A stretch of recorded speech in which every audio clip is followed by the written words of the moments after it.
to Stef Le Chef. Today I will be making some Oeufs à la neige or Îles Flottantes, or you might know in English as floating island.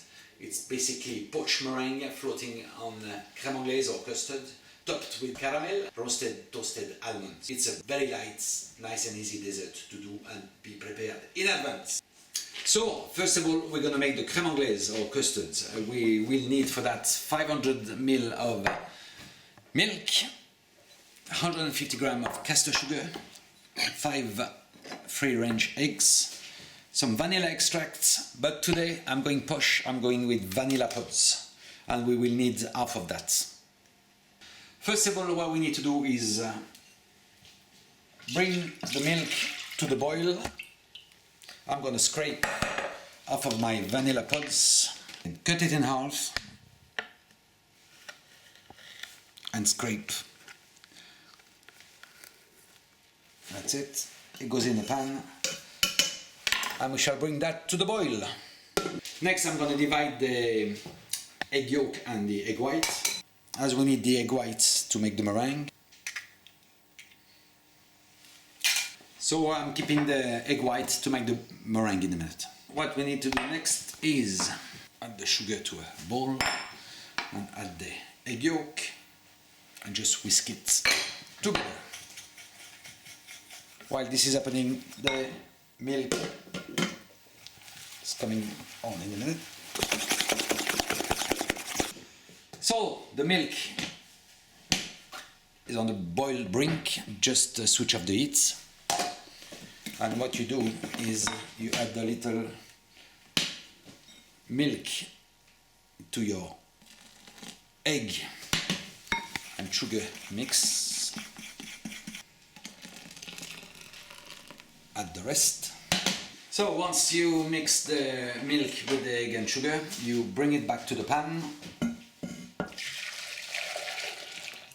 and you cook it, stirring continuously. And the trick is you will know when the custard is cooked when you do this a bit more profound. We're heating this one on medium high. It takes roughly about 5 to 6 minutes, but you have to stir it continuously, otherwise it's going to curdle. The secret with this creme anglaise is do not boil it. Once it's boiled, it's curdle and that's out of order. Here we are, start to thicken in slowly. Let's go with the back of the spoon a bit more. Perfect. Once that's done, switch off the heat, pull it through a sieve and let it cool down. Custard done. Now with this one, what you do is you rinse it, dry it and add it to sugar to make a vanilla sugar. So I'm gonna make the meringue now. If you haven't got an electric mixer, old-fashioned style, there goes your egg white, little pinch of salt just to help, and we start mixing. Gradually we're going to add 150 grams of castor sugar when it comes to soft peak, but not at this stage. Electric mixer, much better. It's getting there, slowly, but not there yet, as still liquid. Right, at this stage, gradually we're adding the castor sugar and carry on mixing. Nearly there, not quite. With this method, you don't need to go to the gym, as you got iron pumping into your arm. 2 weeks later. This is what we want to achieve. That's it. It's not running anymore. Meringue is done. But as I said, electric mixer, much better. To know if the meringue is ready to be poached, very simple, is the proof. Ready! Now we're going to poach the meringue. So for this you need a large spoon. I've got in here some water which is simmering. To that I'm going to add a couple of spoons of castor sugar. Bring it back to simmering. It should take about 20 seconds. Water simmering now. I'm going to form my meringues. So like I said, 2 big spoons.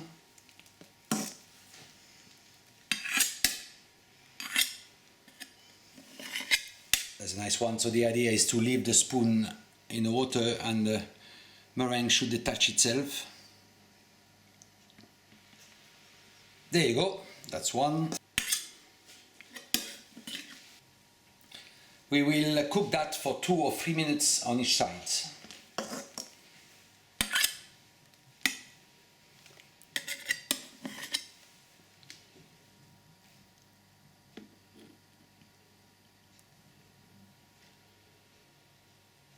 After 2 or 3 minutes, what we do is turn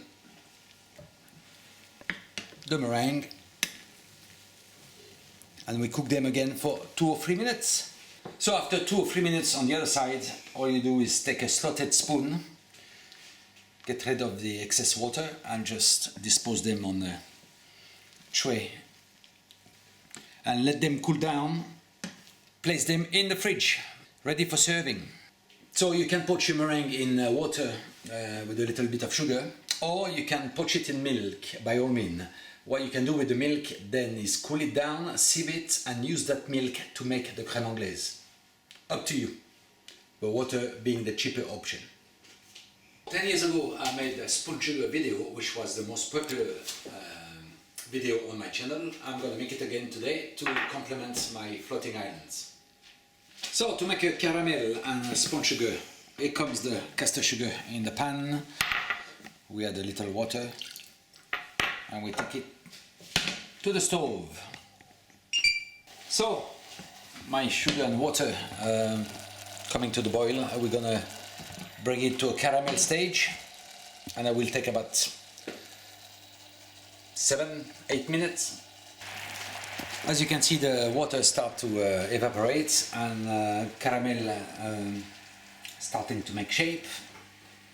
Also for this I need a wire rack with a piece of baking sheet and a spoon. So as you can see, the sugar start to brown a little bit. So at that stage we're gonna whisk it a little bit, and this is what we... So at that stage we stop the heat and leave it there for 5 minutes to cool down. So we're gonna see if the sugar, the caramel is ready to be laid up on baking sheets. So for that you take the pan and with your spoon and yeah, that's ready because it's not making any little tears. So it's ready to be laid on my wire rack. Here we go.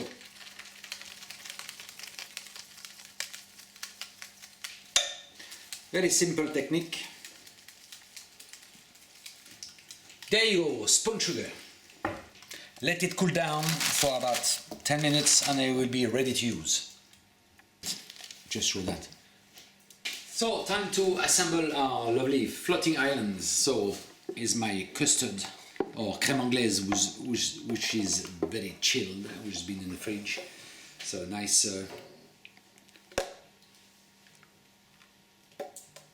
the meringue goes on top.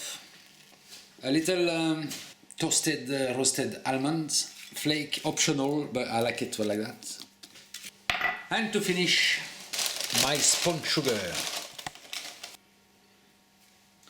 Or shall I put it like that? That's it, even better. Look at this. There you go. Very spectacular floating islands ready for your guests to be enjoyed. If you like this video, please subscribe and like. That'll be ace. Thank you very much for watching. Stef Le Chef, and see you soon.